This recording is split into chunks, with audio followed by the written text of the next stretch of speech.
Welcome to the third segment of Conversations for the month of February. Archbishop, I'm not sure we ever had a mascot on here before. Oh, listen, that was a surprise to me too, but it was a good one. I enjoyed it. Very good. Yeah. You know, on most of our shows, we begin or end somewhere by talking about an email address people can send questions to. It's conversations@archlu.org. Well, some people wonder, do we actually read those questions? What do we do with them? Well, we do, and sometimes we send messages back to people who ask a question. But we thought we'd have a fun segment here this month and do it. Answer as many of these questions that we've gotten recently as we possibly can in the few minutes we have for segment 3. And Brian, I promise not to filibuster. Oh, good. That's a good answer. Because I'll stop you. Because I'll try to stump you here exactly. too. Okay. All right. We'll start easy. Okay. Questions people ask us about events, and coming up on March 5th is the Men's Conference. Yeah. Why should men of the Archdiocese think about going to the Men's Conference? Yeah. Well, first of all, remember that's also, as you were saying, the 24 hours for the Lord. Right. So it's going to be weekend. It's going to be, but it'll be a great opportunity for men to experience the mercy of God, and to do it with other men. Right. We had a great experience with, 700 women at the conference the last time. Back in November. Exactly. And so this is really going to be a wonderful conference. I would say this is a great way for men to commit themselves to the season of Lent. Okay. And if it's a father-son, or if there are brothers in the family or co-workers, it would be good to come with someone else, because that's the way the Lord works, I think. He calls us, even as we come to follow Him, to bring someone with us, which would be a wonderful thing. That was a grassroots movement that got that thing started, and this is we have 4 now. This is the 4th one, I think, this year. I think so. So good growth there. Okay, next question. Totally different topic. Yeah. Why do Catholics pray to Mary and the saints? Let's just do Mary first. Why? Sure. Well, and I think the best thing to say is we say to Mary, but actually it's through Mary. Okay. And which is very important, because when we look at our Blessed Mother Mary, and of course I have great devotion to our Blessed Mother. I pray the Rosary every day. What am I doing? Well, first of all, I'm holding up our Blessed Mother as a model for me. I'm reflecting on her life, on the way she's called the first follower of Jesus, the first disciple. The mother follows the son. And in all cases, our Blessed Mother will always lead us to Jesus. In fact, you can tell if it's true devotion by the way we're led to Jesus. That's why the Rosary is so good. All the mysteries are the life of Jesus.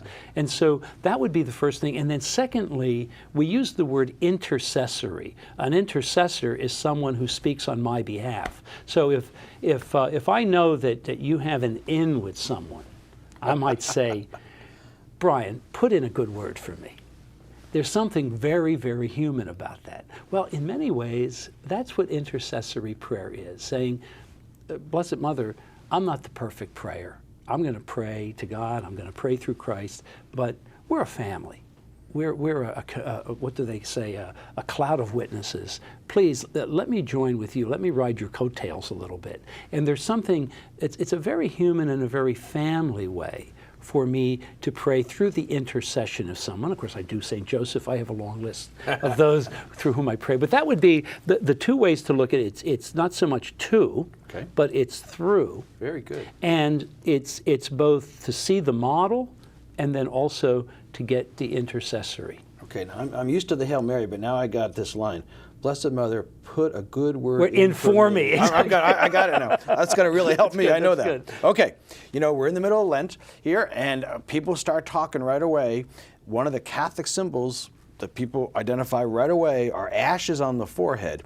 Even non-Catholics talk about that, and so we get asked every year, even by Catholics, why do people put ashes on their foreheads and eat fish on Fridays in Lent? We've got 2 traditions there. Let's do the ashes first. Yeah, let's do the ashes, because, hey, it's very, very Catholic to say when we want something, an internal renewal to happen in our lives, something external, in the case of the sacraments, brings it about. But in the case of sacramentals, which are, when I dip my finger in holy water and make the sign of the cross, or when I receive ashes on my forehead, they are occasions, external occasions, to bring about and facilitate some internal change in my life.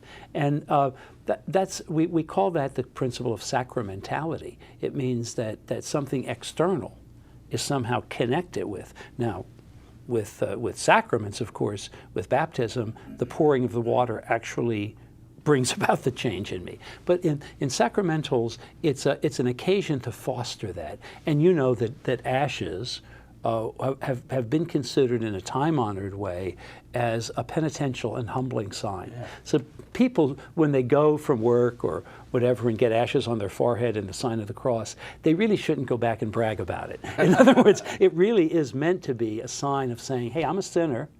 I want these ashes to be a sign of my desire these 40 days to walk with Christ and, in a sense, become more pure, become more virtuous. So it's really humility, it is. Not bragging. Yeah. No, it really is. It really is. Yeah. Okay, how about fish? I mean, we have fish fries all over the archdiocese. We do. And I get to eat a lot of shrimp. Tell me. And you know, one of the reasons why fish was that meat in the old days was such a luxury. Oh, okay.